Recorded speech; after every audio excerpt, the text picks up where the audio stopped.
naše Posavine.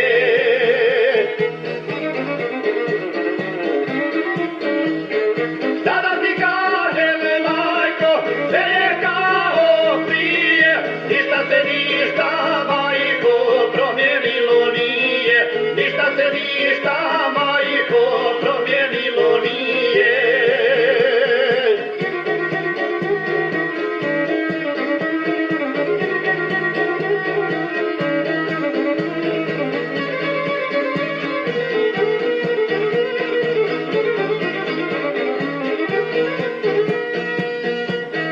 Sila sam tada čestila, u selu da sam bila, i da sam ladnu vodu da bunara pila, i da sam ladnu vodu da bunara pila.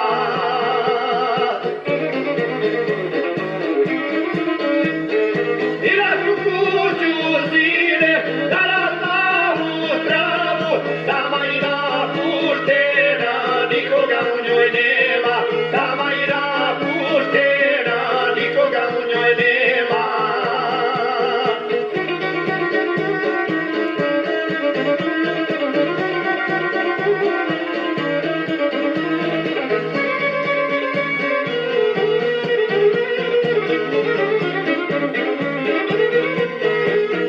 Treba se trebam, majko, sutra ću na put poći, rodit ću Kajovići, i stare staze proći, rodit ću Kajovići, i stare staze proći.